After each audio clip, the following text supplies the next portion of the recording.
Bismillahirrahmanirrahim. Assalamualaikum warahmatullahi wabarakatuh. Hamdan wa syukran lillah, salatan wa salaman ala Mustafa fi mabda'i kulli amrin wa muntaha. Allahumma inna qad kharajna min hawlina ila hawlik, wa min du'afina ila quwwatik, wa min dhullina wa inkisarina ila qahrik.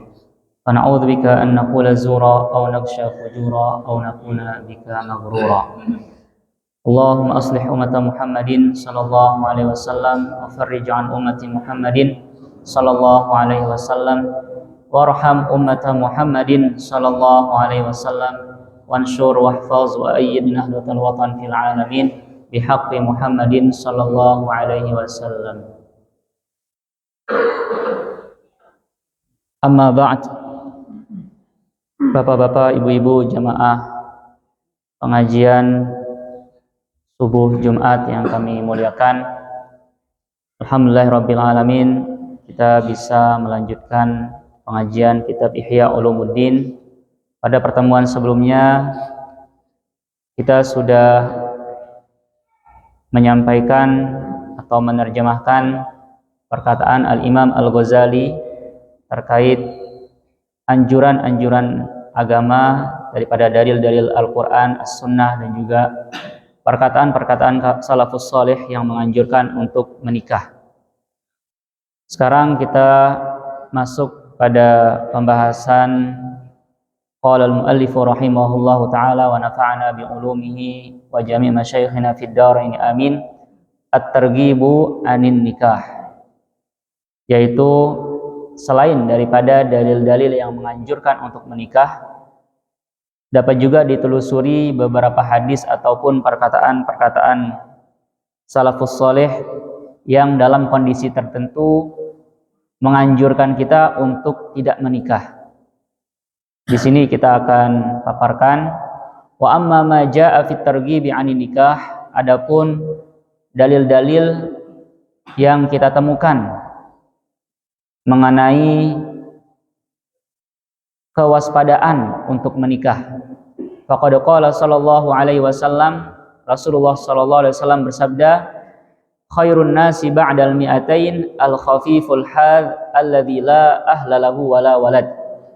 Sebaik-baik manusia setelah abad kedua Hijriah, karena zaman berubah, kondisi berubah, yaitu orang yang al-khafiful hadh, artinya orang yang ringan punggungnya, orang yang ringan bebannya. Siapa ya orang yang ringan bebannya, tidak banyak hal yang dipikul, yaitu alladzi la ahlalahu wala walad, yaitu orang-orang yang tidak memiliki keluarga, tidak memiliki anak, tidak memiliki istri, tidak memiliki anak. Nah, dapat ditarik kesimpulan dari perkataan Nabi SAW ini, apa yang diriwayatkan, walaupun beberapa ulama mendhaifkannya, bahwa termasuk orang-orang golongan yang terbaik, agar kita menjadi golongan yang terbaik, mengingat kondisi zaman sudah berubah, maka jadikanlah diri orang yang tidak banyak beban. Dengan apa? Dengan tidak memiliki istri, tidak memiliki anak, artinya tidak menikah. Waqala sallallahu alaihi wasallam, Nabi SAW bersabda, ya'ti 'alan nas zamanun yakunu halaqur rajuli ala yadi zaujatihi wa abawaihi wa waladihi. Akan datang suatu zaman bagi umatku di mana yang akan menjadi penyebab kebinasaan seseorang adalah disebabkan tangan istrinya ataupun kedua orang tuanya dan anaknya. Kenapa demikian? Yu'ayyirunahu bil faqri. Karena kadang jari itu nih celah-celah kita karena mintu fakir. Dia lega kepeng, di celah-celah kita ngendeng macam-macam. Wa yukallifunahu ma la yutik, dan terus dibebankan, terus didorong terhadap apa sih dia ini mampu. Karena terpengaruh oleh celaan-celaan atau cibiran-cibiran orang-orang di sekitarnya, keluarganya sendiri, istrinya, misal beling barangki panen, masa nis bau marak tauho, lega nyobe binen berkah. Nah, begitupun juga anak, ya. Anak yang lega tuntutan nih. Amin anak dengan ja bedoe Honda. Amin anak dengan ja ni sekolahan lakojo. Nah, begitupun juga orang tua. Orang tua juga banyak permintaan-permintaan pada anaknya sehingga terpengaruhlah anaknya. Fa yadkhulul madakhil allati yadhhabu fiha dinuhu. Maka dia pun memasuki atau menghalalkan segala cara yang bisa menghilangkan agamanya, bisa mengikis keimanannya. Fayahlik. Maka apabila dia sudah jatuh pada hal tersebut, dia akan binasa, dia akan hancur. Nah, berarti ini menjadi pelajaran juga bagi kita agar jangan banyak tuntutan, ibu-ibu jangan terlalu banyak tuntutan kepada suaminya, begitupun juga anak-anak jangan terlalu banyak tuntutan kepada bapaknya, sehingga itulah yang akan menyeret suaminya atau bapaknya, orang tuanya kepada hal-hal yang tidak diinginkan. Kita lihat sekarang berita-berita kenapa orang-orang korupsi ya, karena biasanya istri-istri pejabat itu banyak tuntutan. Wa fil khabari qillatul ayali ahadul yasarain wa kathratuhum ahadul faqrain. Dalam satu riwayat dikatakan bahwa sedikit keluarga itu adalah salah satu daripada dua kekayaan, dan banyaknya keluarga itu adalah salah satu daripada dua kefakiran.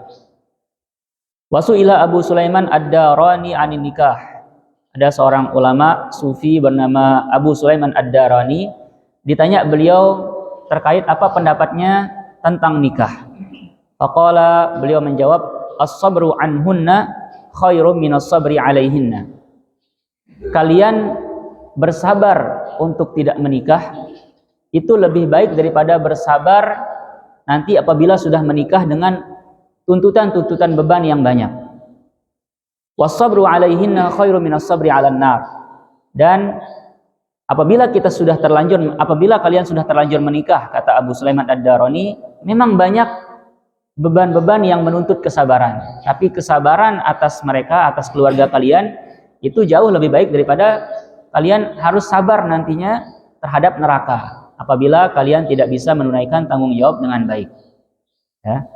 Nah, ini beliau mengatakan bahwa kesabaran membujang. Jadi membujang itu butuh kesabaran, tapi kesabaran yang dirasakan oleh orang membujang lebih ringan daripada kesabaran yang dirasakan, yang harus dihadapi oleh orang-orang yang sudah menikah. Kesabaran yang harus dihadapi oleh orang-orang yang sudah menikah, sudah berkeluarga, itu lazim. Memang harus apabila dia itu tidak mau harus bersabar nanti dipanggang di api neraka. Nauzubillah. Wa qala aidan al-wahidu yajidu min halawatil amal wa faragil qalb ma la yajidul mutaahhil. Seseorang yang membujang atau seseorang yang menetapkan perempuan misalnya tidak menikah, itu dia akan menemukan, kata Abu Sulaiman Ad-Darani, kemanisan daripada beramal serta kekosongan hati, apa yang tidak dirasakan oleh orang yang sudah menikah.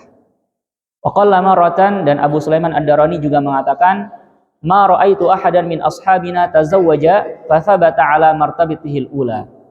Tidaklah aku pernah melihat daripada teman-teman kami, yaitu orang-orang sufi, menurut beliau, yang sudah menikah lalu masih tetap dengan makomnya yang pertama. Artinya pastinya menurut pengalaman beliau, ini pengalaman subjektif beliau melihat banyak teman-teman beliau yang sesama sufi yang sudah mencapai makom atas, tapi setelah menikah tidak lagi tetap dalam makomnya itu. Wa qala aidan thalathun man talabahunna faqad raqana ila dunya. Abu Sulaiman Ad-Darani juga mengatakan 3 hal barang siapa yang mengejarnya maka dia telah condong kepada dunia. Man talaba ma'asyan, yang pertama barang siapa yang menuntut penghidupan yang layak.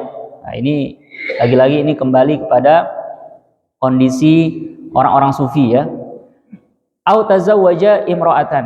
Memang orang-orang sufi itu tinggi sekali tawakalnya kepada Allah. Adapun kelas-kelas kita ya harus mencari penghidupan. Au tazawwaja imra'atan, yang kedua, atau menikahi perempuan. Artinya barang siapa yang sibuk talaba ma'ash, mencari penghidupan, maka menurut beliau adalah orang yang sudah condong hatinya kepada dunia. Begitupun yang kedua, siapa yang menikahi perempuan juga condong hatinya kepada dunia, au katabal hadis, atau menulis hadis. Nah, ini menulis hadis padahal secara sepintas, secara zahir adalah suatu yang sangat-sangat bagus. Tapi ini lagi-lagi kita katakan bahwa perkataan-perkataan seperti ini itu harus kita artikan dalam kondisi tertentu, tidak kita maknai, pahami secara mutlak.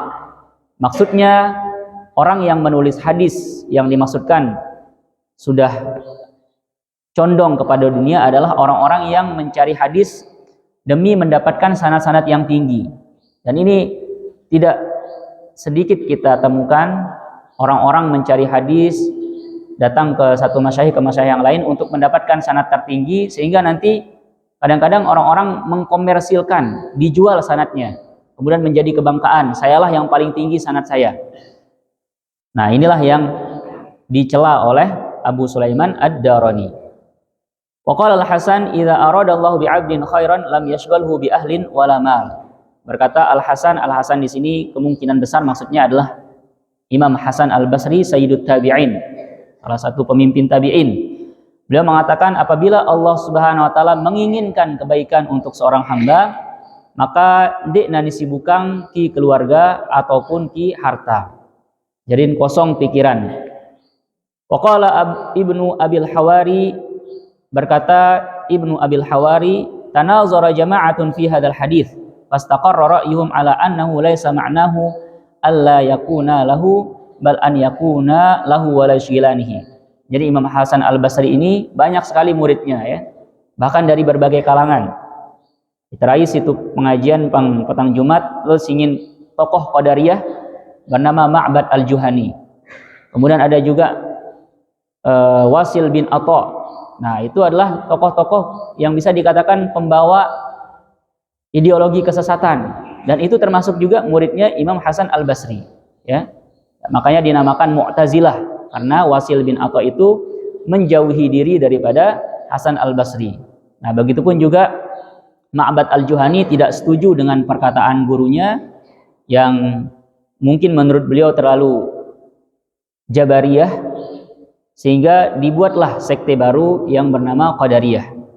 Nah, di sini di antara murid-murid beliau yang banyak, Imam Hasan Basri, diperdebatkan perkataan Imam Hasan Al-Basri yang mengatakan apabila Allah Subhanahu wa taala menginginkan kebaikan untuk seorang hamba, maka dia itu tidak akan disibukkan, tidak akan digelisahkan dengan urusan keluarga dan perkara harta. Kata Imam Ibnu Abil Hawari, murid-murid beliau, kami seperjuangan, teman-teman seperjuangan itu memperdebatkan apa yang dimaksudkan oleh guru kami. Maka istaqarra ra'yuhum, setelah diperdebatkan sampailah kepada satu kesepakatan, annahu laisa ma'nahu alla yakuna lahu, bahwa bukanlah makna orang yang disibukkan dengan harta ataupun dengan keluarga itu, yaitu orang-orang yang tidak memiliki keluarga, tidak memiliki harta, bal an yakuna lahu wa la yashghilanihi. Tapi maksudnya adalah silahkan berkeluarga, silahkan memiliki harta yang banyak, asalkan jangan sampai menyibukkan diri daripada akhirat. Ya, itu maksudnya. Wa huwa isyaratun ila qauli Abi Sulaiman Ad-Darani, ma syaghalaka 'anillah min ahlin wa malin wa waladin fa huwa 'alaika mas'um. Lagi-lagi disandarkan pada perkataan Abu Sulaiman Ad-Darani yang mengatakan, apa yang menyibukkanmu dari Allah, baik keluarga ataupun harta ataupun anak, maka itu seakan-akan hal yang membawa kesialan untukmu. Nah, jadi kita memiliki keluarga, kita memiliki harta yang banyak, kita memiliki anak, silahkan, tidak ada masalahnya, ya. Tapi yang menjadi tolak ukur orang-orang sufi adalah sidqut tawajjuh ilallah, yaitu ketulusan at-tawajjuh, menghadap kepada Allah Azza wa Jalla. Maka apabila sebaliknya keluarga, urusan harta, urusan anak itu menyibukkan kita sampai menyibukkan kita dari Allah, maka itu menurut Abu Sulaiman Ad-Darani, bisa dikatakan Abu Sulaiman Ad-Darani ini sufi yang ekstrim lah ya, sufi yang ekstrim ketawakalannya, sehingga beberapa perkataan-perkataannya kalau kita artikan secara mutlak, kita benar-benar akan meninggalkan dunia. Beliau mengatakan di sini itu adalah pembawa sial untuk kalian. Nah, makanya ada guru kami namanya Dr. Yusri Rusdi Jabir. Beliau ulama sekaligus dokter bedah. Banyak video-videonya beredar di media-media sosial, di YouTube ya. Yang pernah mungkin yang ceritakan bahwa sepanjang bulan Ramadan itu beliau tarawih sampai 30 menit sebelum subuh bersama murid-muridnya. Kami juga beberapa kali hadir, dan beliau sebagai dokter bedah ya, kepala dokter di rumah sakit, artinya menjadi profesor, sudah menjadi guru besar dalam ilmu bedah. Dan beberapa dokter-dokter itu bertanya kepada beliau terkait ilmu-ilmu kebedahan. Tapi juga ulama yang sanadnya tinggi dan ibadahnya Masya Allah. Dan beliau mengkaji kitab-kitab tasawuf. Selain semua kitab-kitab hadis itu sudah dibaca semua bersama murid-muridnya, diajarkan di masjidnya, beliau juga mengkaji kitab-kitab tasawuf.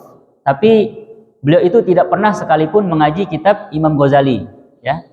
Setiap diminta oleh muridnya, misalnya tamat satu kitab, dulu tamat kitab Manazilus Sairin, namanya kami ngaji di Masjid Dardir. Beliau menanyakan, apa usulan kita baca sekarang setelah ini? Banyak yang bilang kita baca Ihya Ulumuddin, atau kita baca Bidayatul Hidayah, Minhajut Thalibin, karya-karya Imam Ghazali. Kalau beliau katanya saya nggak baca kitab Imam Bukhari, karena kalau kita baca kitab Imam Bukhari itu seakan-akan kita benar-benar direm dari dunia, ya. Sehingga beliau kan dokter, bisa dibilang pembawaannya walaupun alim, berjas kemana-mana, kadang-kadang pakai baju pendek, tapi alim sekali. Kemudian nyetir sendiri kemana-mana dengan mobilnya mewah, ya. Kemudian rumahnya itu punya villa sendiri, satu keluarga. Biasanya kalau orang-orang di sana satu apartemen berapa lantai? Mungkin 6 lantai ya. 6 lantai terdiri dari 12 rumah. Nah, 12 rumah berbeda-beda keluarga yang punya. Tapi satu apartemen itu beliau sendiri yang punya. Ya, orang yang kaya dunia, kaya akhirat lah. Nah, beliau itu thariqahnya adalah thariqah Syaziliyah. Nah, biasanya orang-orang thariqah Syaziliyah ini sangat dimotivasi pengikut-pengikutnya untuk menjadi kaya raya, menjadi pengusaha. Makanya kalau di Mesir itu biasanya pengusaha-pengusaha yang memang ingin mendekatkan pada dunia, mereka mengambil thariqah Syaziliyah. Dan orang-orang thariqah Syaziliyah itu biasanya pengajian-pengajiannya kitab-kitab Al-Hikam, kemudian yang memang ulama-ulama yang memang terafiliasi kepada thariqah Syadziliyah ya. Nah, di sini makanya karena beberapa kutipan-kutipan dalam Ihya Ulumuddin ini apabila kita pahami secara mutlak, yaitu memang membuat kita meninggalkan dunia. Tapi di sini lagi-lagi kita katakan bahwa Imam Al-Ghazali mendatangkan perkataan ini itu untuk mendatangkan perbandingan dengan banyaknya perkataan-perkataan atau dalil-dalil yang sudah disajikan sebelumnya terkait motivasi menikah. Dan nantinya kita akan melihat bahwa Imam Al-Ghazali akan mentarjih, bahwa yang menguatkan bahwa dari kita mengadu dalil-dalil yang ada, maka tetap menang dalil yang menganjurkan kita untuk menikah. Wabil jumlah, dan kesimpulannya, lam yunqal an ahadin, tidak pernah diriwayatkan dari seorang pun at-targhib anin nikah, peringatan untuk waspada terhadap menikah atau anjuran untuk tidak menikah mutlaqan, secara mutlak, tidak ditemukan, illa maqrunan bi syartin, melainkan itu semua larangan-larangan tersebut adalah terkait dengan kondisi tertentu. Wa amma targhibu fin nikah, adapun anjuran-anjuran untuk menikah, dalil-dalil yang kemarin sudah kita paparkan terkait motivasi untuk menikah, faqad warada mutlaqan, semuanya itu warid secara mutlak ya, bukan karena kondisi tertentu. Wa maqrunan bi syartin fal nakshifil ghita anhu bi hasri afatin nikah wa fawaidihi, Tapi kita masih belum selesai untuk mengadu dalil-dalil ini. Mari sekarang kita melihat apa saja faedah-faedah daripada nikah serta mudarat-mudaratnya atau bencana-bencana yang dapat ditimbulkan oleh menikah. Maka masuk pada pembahasan baru, afatun nikah wa fawaiduhu. Bencana-bencana yang dapat ditimbulkan oleh menikah dan manfaat-manfaatnya. Pertama, fawaidun nikah. Pertama yang akan diulas adalah manfaat-manfaat menikah. Wa fihi khamsu fawaid. Di sini dari sekian banyak manfaat menikah, Imam Al-Ghazali mendatangkan 5 manfaat dulu. Yang pertama adalah al-walad. Menikah adalah untuk reproduksi, untuk menghasilkan perkembangbiakan anak, wa kasrus syahwah, dan juga untuk mengerem syahwat kita. Bagaimana agar syahwat manusia itu disalurkan dalam jalan yang benar, bukan dalam jalan yang salah. Wa tadbirul manzil. Tadbirul manzil ini artinya bagaimana caranya kita bisa memanajemen rumah itu dengan baik, ya, sehingga nanti ada pembagian tugas, apa tugas daripada suami sebagai kepala keluarga, apa tugas istri, kemudian apabila sudah banyak anaknya, nah bagaimana caranya mengatur rumah tangga. Wa kasratul ashirah, dan memperbanyak keluarga besar. Wa mujahadatun nafsi bil qiyami bihinna, serta mujahadatun nafs artinya melatih jiwa untuk bersabar dalam mengurus keluarga kita. Al-faidatul ula, sekarang kita tafsilkan atau ulas terkait faidah yang pertama daripada nikah, yaitu al-waladu, untuk mendapatkan anak. Wahwal aslu, itulah tujuan utama, yaitu menghasilkan anak. Walahu di'an nikah, karena tujuan inilah disyariatkan menikah. Wal maksudu baqa'un nasli, hal yang diharapkan adalah demi keterjagaan ekosistem manusia, ya, demi keterjagaan jenis manusia ini agar tetap ada, yaitu dianjurkanlah menikah. Bayangkan kalau tidak ada syariat menikah, maka akan cepat punah manusia. Bahkan sekarang saja di beberapa negara itu, beberapa pemerintah, ya, beberapa presiden itu sudah susah karena rakyatnya itu tidak mau menikah. Serta kalaupun menikah, ada namanya gerakan child free namanya. Gerakan tidak mau memiliki anak. Ya, gerakan tidak mau memiliki anak itu dilatar belakangi ternyata oleh banyak pemikiran, banyak filsafat, ya. Mereka memikirkan, biasanya orang-orang yang mengambil pilihan tersebut biasanya orang-orang yang memiliki trauma keluarga, ya. Misalnya dulu lahir dari keluarga KDRT, misalnya disiksa oleh bapaknya, sering ada kekerasan di rumah tangga. Nah, ini kita juga sebagai orang tua jauhi, ya, kekerasan terhadap anak. Nah, biasanya kalau diterapkan kekerasan pada anak, nah itulah yang membuat mereka trauma. Saya tidak mau nanti melahirkan anak, karena nanti anak saya takutnya akan menjadi seperti saya. Kemudian begitupun juga orang-orang yang memiliki banyak kesusahan dalam hidupnya dan tidak bisa menghadapi kesusahan tersebut, ya, karena kelemahan iman, biasanya mereka juga akan mengambil pilihan tersebut agar anaknya tidak sengsara seperti dia. Wa alla yakhluwal alam an jinsil ins wa innamas syahwatu khuliqat ba'ithatan mustahithah. Tujuan daripada menikah adalah agar jangan sampai sepi alam semesta ini daripada manusia. Dan diciptakannya syahwat adalah sebagai pendorong untuk menikah. Kal muwakkal bil fahli fi ikhrajil badri, sebagaimana al-fahal itu artinya jantan. Pada dasarnya artinya hewan jantan, tapi di sini diartikan sebagai lelaki-laki. Laki-laki pejantan itu sudah diberikan tugas, tufoksi oleh Allah Subhanahu wa taala, fungsinya adalah ikhrajil badr, untuk mengeluarkan bibit, mengeluarkan benih. Wabil unsa fit tamkin minal harf.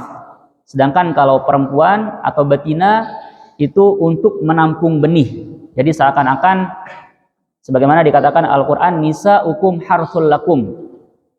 Istri-istri kalian adalah ladang bagi kalian, sawah bagi kalian. Sebagai perumpamaan, Dan kalau sawah berarti ditanamkan benih, ya. Talattufan bihima fi siyaqah ila iqtinasil waladi bisababil wiqa'. Dan itu adalah kemahakuasaan Allah Subhanahu wa taala, bagaimana caranya agar regenerasi atau penciptaan generasi baru ini tetap terjadi di alam semesta ini secara lutf, secara lembut.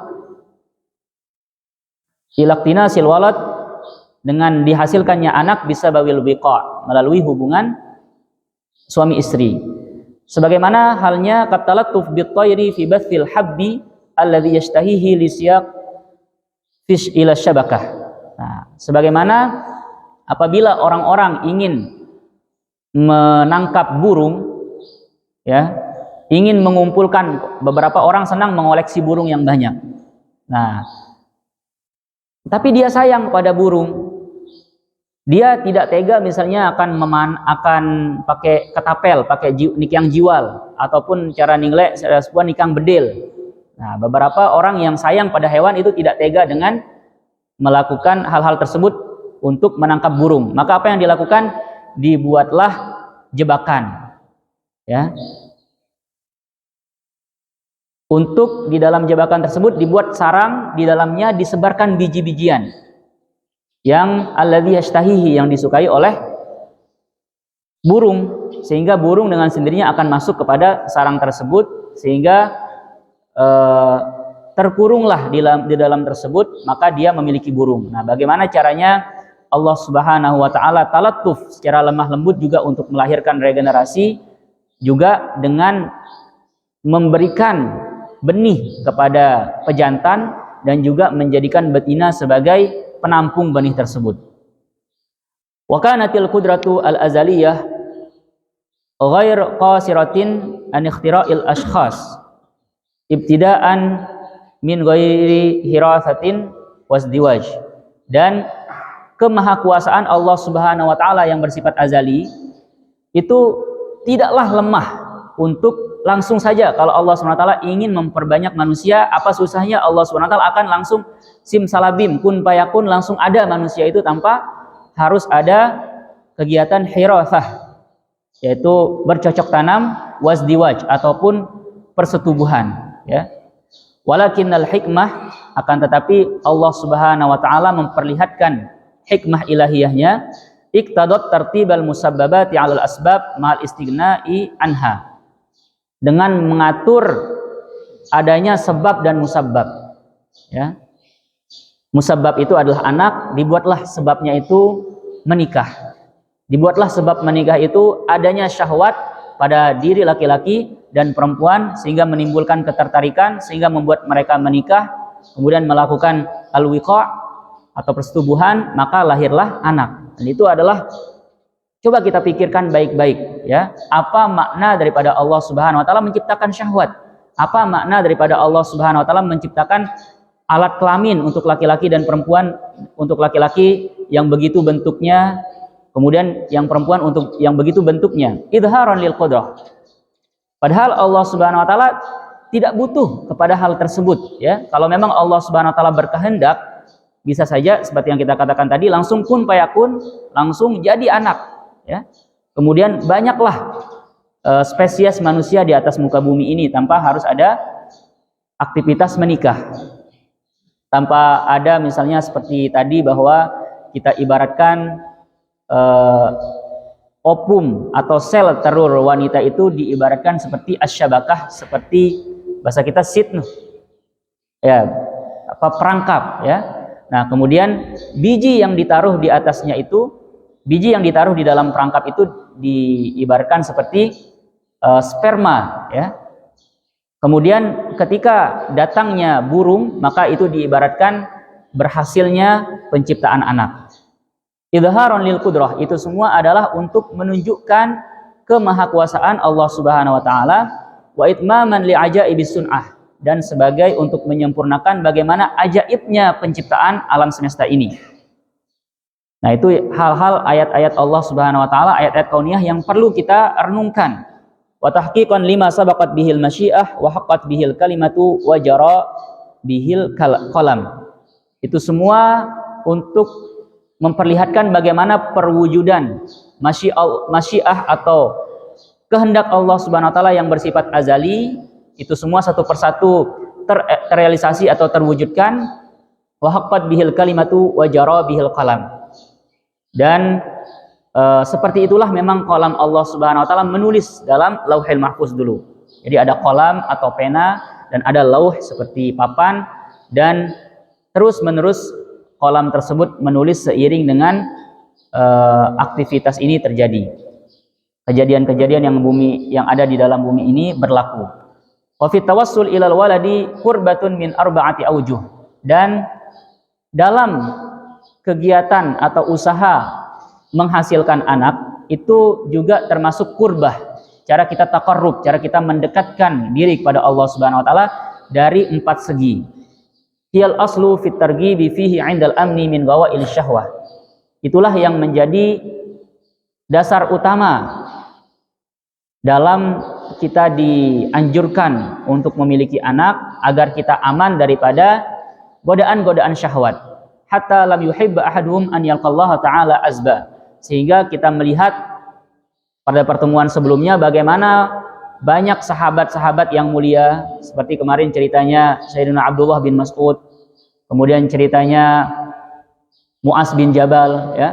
Bagaimana mereka itu walaupun sudah tua, ya, bahasa kasarnya itu sudah bau tanah.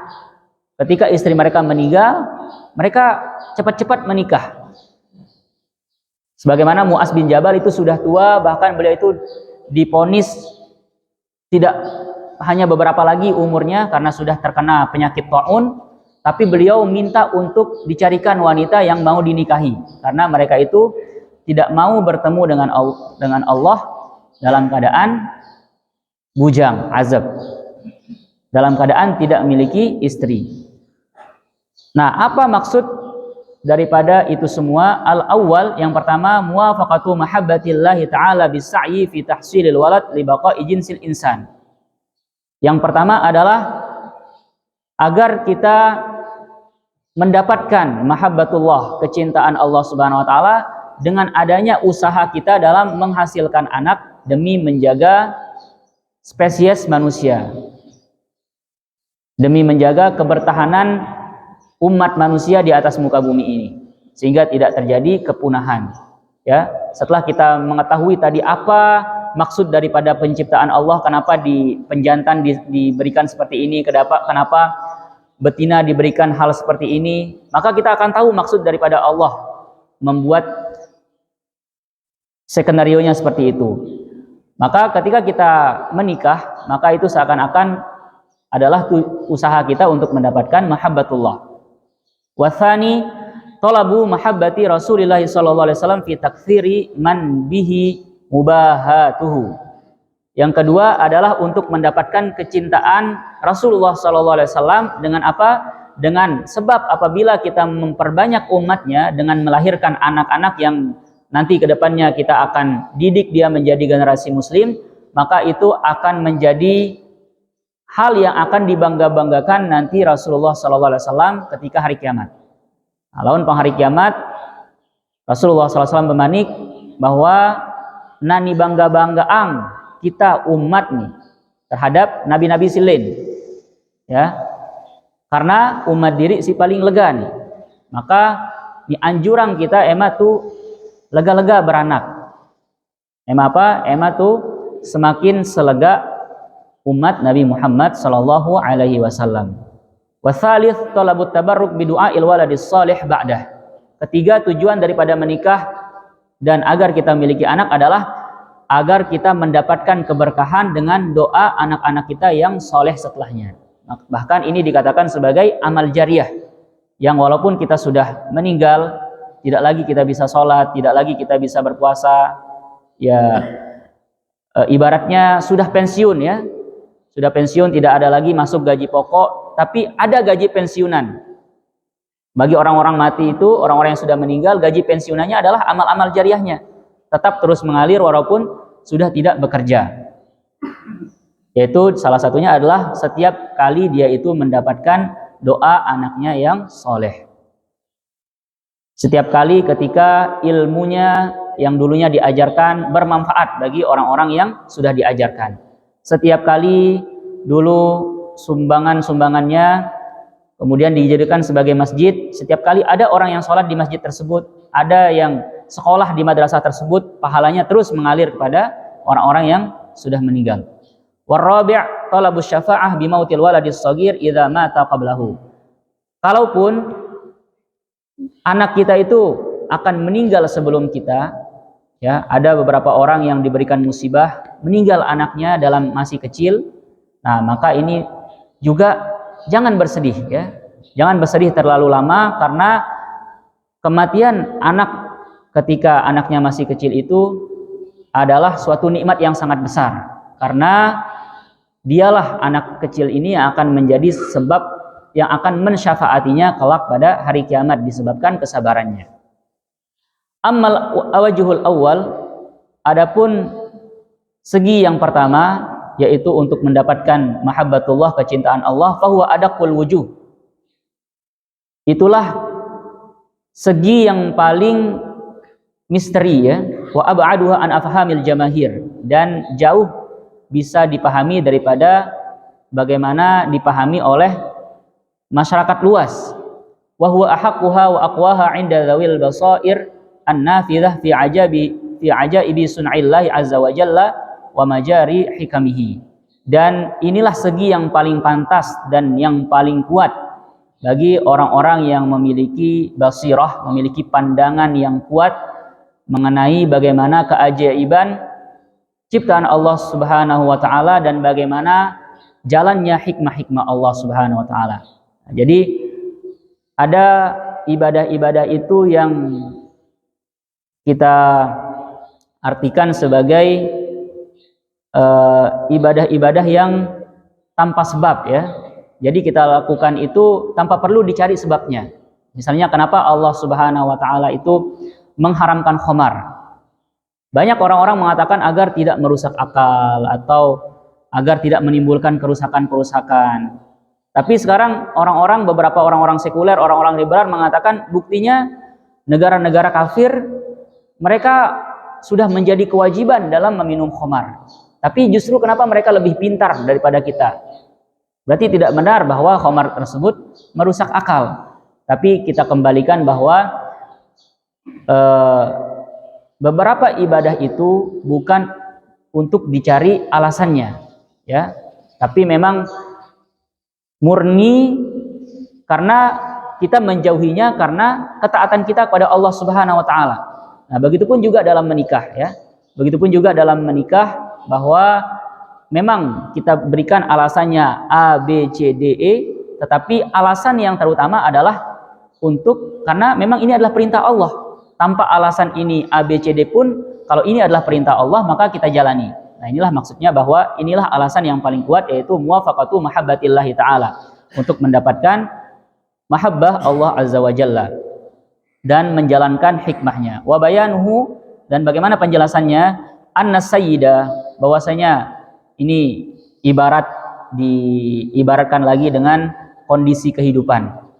Bahwasanya majikan, dalam hal ini nanti dikiaskan dengan Allah Subhanahu wa taala, apabila ada seorang majikan, idza sallama ila 'abdihi al-badra, seorang majikan yang memiliki sawah, ya, dicarilah seseorang untuk ngeraksa.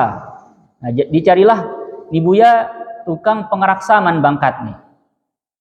Maka apa sih digawe ling majikan, dibelilah man bini untuk pengeraksa, wa alatil harthi, dan diberikan juga alat-alat untuk bercocok tanam. Nih fasilitasang traktor, nih fasilitasang pacul, nih fasilitasang hal-hal lain untuk bercocok tanam. Wa hayya alahu ardon muhayyatan lil hirasah, dan disiapkan lahan yang memang bagus untuk ditanam-tanami. Wa kana al-'abdu qadiran al-hirasah, dan pengeraksa yang diminta untuk mengurus sawahnya itu memang yang sudah dikenal mampu untuk melakukan tujuan tersebut. Wa wakkala bihi man yataqadahu 'alaiha, dan pastinya Allah Subhanahu wa taala memilih pengeraksa itu yang memang bisa untuk mengelola sawahnya. Fa in takasala wa attala alatal harf. Namun apabila si pengeraksa tersebut bermalas-malasan dan menyia-nyiakan, menterbengkalaikan alat-alat pertanian yang difasilitaskan oleh majikannya, wa tarakal bidra dha'ian hatta fasada, dan dibiarkan benih-benih itu begitu-begitu saja sampai benihnya itu sudah kadaluarsa, tidak layak untuk ditanam. Wa dafa'al muwakkal an nafsihi bi naw'in minal hilah, serta nanti misalnya si pengeraksa ini akan mencari-cari alasan ketika disalahkan oleh majikannya, kana mustahiqqan lil maqti wal itabi min sayyidihi, maka dia itu layak untuk mendapatkan kemurkaan dan teguran dari majikannya. Nah, begitupun juga kita manusia. Allah Subhanahu wa taala sudah memberikan kepada kita alat-alat untuk melahirkan anak. Nah, manakala menurut Imam Al-Ghazali kita tidak fungsikan, gunakan alat tersebut dengan baik padahal kita mampu, maka mustahiqqan lil maqti, kita pun layak untuk mendapatkan murka dan teguran dari Allah Subhanahu wa taala sebagai majikan kita. Wallahu taala khalaqaz zaujaini wa khalaqadz dzakara wal unthayaini. Dan Allah Subhanahu wa taala menciptakan dua atau sepasang suami dan istri. Allah Subhanahu wa taala menciptakan adz-dzakara wal unthayain, laki-laki, jantan dan betina. Wa khalaqan nutfata fil faqar, dan Allah Subhanahu wa taala sudah menciptakan sperma dan disimpan di al-faqar. Al-faqar itu artinya tulang punggung. Nah, coba nanti siapa guru-guru biologi di sini benar tidak bahwa sperma itu diciptakan, ditabung di tulang punggung. Wa hayya alaha fil unthayaini uruqan wa majari, dan sudah dipersiapkan oleh Allah Subhanahu wa taala pada perempuan itu tempat-tempat penyimpanan, tempat-tempat penyaluran, ya. Bagaimana nanti sel telur, kemudian bagaimana nanti dari sel telur itu diolah, kemudian dioper ke tempat yang mana untuk dijadikan sebagai dikumpulkan sebagai segumpal darah, kemudian menjadi segumpal daging. Itu semua sudah saluran-salurannya sudah diciptakan oleh Allah Subhanahu wa taala. Nah, ini apabila orang-orang yang menekuni namanya ilmu anatomi, yang mengetahui bagaimana isi tubuh manusia akan tahu hal ini. Wa khalaqar rahima qararan wa mustauda'an lin nutfah, dan Allah SWT menciptakan sel rahim sebagai tempat penitipan sperma. Wa sallata mutaqadiyas syahwa ala kulli wahidin minadz dzakari wal untha, dan Allah Subhanahu wa taala sudah menciptakan hal-hal yang akan membangkitkan syahwat bagi masing-masing laki-laki dan perempuan. Fahadhil af'al wal alat tashhadu bilithanin zalqin fil i'rab an muradi khaliqiha. Apabila kita perhatikan hal tersebut, dilihat bagaimana alat-alat yang sudah ada pada masing-masing laki-laki dan perempuan itu menyaksikan dengan seakan-akan dengan lidah yang fasih untuk mengungkapkan bagaimana maksud daripada sang penciptanya. Mintu pikir baik-baik apa maksud daripada Allah Subhanahu wa taala cipta angpang selaki berkah, cipta angpang sebayi si berkah. Wa tunadi arbabal albab bi ta'rifi ma uiddat lahu. Seakan-akan itu daripada penciptaan Allah seperti itu memanggil orang-orang yang memiliki akal sehat untuk mengetahui apa yang disiapkan baginya. Hadza law lam yusarrih bihil khaliqu ta'ala ala lisani rasulih sallallahu alaihi wasallam bil muradi haitsu qal. Ini kalaupun tidak dijelaskan secara lisan, dengan keadaan saja orang-orang yang berakal itu akan tahu apa maksud dari Allah Subhanahu wa taala, tapi juga ditegaskan lagi oleh sabda Rasulullah sallallahu alaihi wasallam dengan mengatakan tanakahu takfuru. Menikahlah kalian agar kalian memperbanyak generasi manusia. Fa kaifa wa qad saraha bil amri wa baha bisirri. Lalu apalagi alasan yang akan dicari-cari sedangkan Rasulullah SAW sendiri sudah mempertegas alasan Allah Subhanahu wa taala dan sudah mengungkapkan rahasia apa yang dimaksudkan oleh Allah Subhanahu wa taala. Fakullu mumtani'in 'anil nikah mu'ridun 'anil hirathati mudayyi'un lil badri. Maka setiap orang yang mencegah dirinya daripada menikah itu adalah orang-orang yang seakan-akan pengeraksa sindik nigawe bangkat nih. ataupun orang-orang yang menyia-nyiakan benih yang sudah diberikan oleh tuannya, oleh majikannya. Wa mu'attilun lima khalaqallahu lahu minal alati al-mu'addah, dan juga menterbengkalaikan mesin-mesin atau alat-alat yang sudah disiapkan oleh Allah Subhanahu wa taala. Bagaimana mesin ataupun alat-alat kalau tidak digunakan maka akan menjadi tumpul, akan menjadi rusak mesin-mesinnya. Wajanin ala maqsudil fitrah wal hikmati al-mafhumah min syawahidil khilqati al-maktubah ala hadhil a'dha, dan melakukan suatu pelanggaran terhadap tujuan daripada fitrah, tujuan daripada hikmah yang dipahami daripada apa yang kita saksikan sendiri daripada bentuk penciptaan Allah Subhanahu wa taala terhadap anggota-anggota tubuh ini bi khattin ilahiyyin, dengan langsung ukiran ilahi. Langsung Allah Subhanahu wa taala yang mengukir bentuk kita. Dengan bentuk-bentuk seperti itu, dengan memberikan kepada kita alat-alat reproduksi, maka apabila kita tidak gunakan itu adalah sebagai bentuk pelanggaran. Birakmin hurufin wa aswatin yaqra'uhu kullu man lahu basiratun rabbaniyatun nafidatun fi idraki daqaiqil hikmati al-azaliyah. Jadi bentuk-bentuk ini seakan-akan angka, seakan-akan huruf, seakan-akan suara, walaupun dia hanya bentuk, bukan angka, bukan huruf, bukan suara, tapi bagi orang-orang yang memiliki basirah rabbaniyah itu bisa memahami apa daqaiqil hikmah al-azaliyah, apa hikmah-hikmah Allah yang begitu mendetail yang sudah diatur dari sejak azali.